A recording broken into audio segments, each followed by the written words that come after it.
Senators received an update this morning on the Space Force. The president's defense budget calls for a startup of the Space Force as part of the Air Force. And Huntsville is in the running to be home for the U.S. Space Command. Our Washington Bureau reporter Anna Warnicki reports the Pentagon says it's moving as quickly as it can.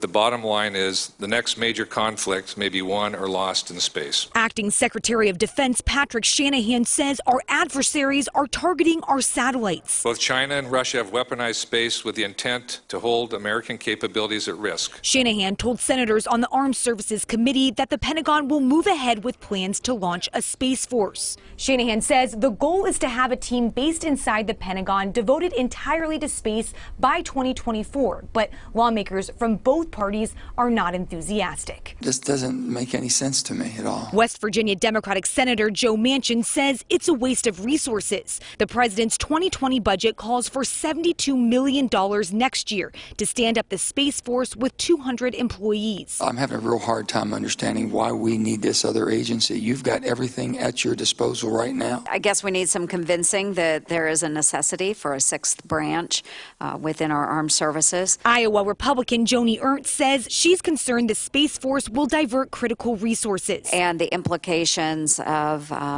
what that might do to hollow out some of the other forces. But Arkansas Republican Tom Cotton says if America wants to be first, we need to be willing to make some sacrifices. We don't really get a choice to whether we want to fight in space. We only get a choice of whether we want to win or lose in space. The House plans to hold its own Space Force hearing in June. In Washington, I'm Anna Warnicki.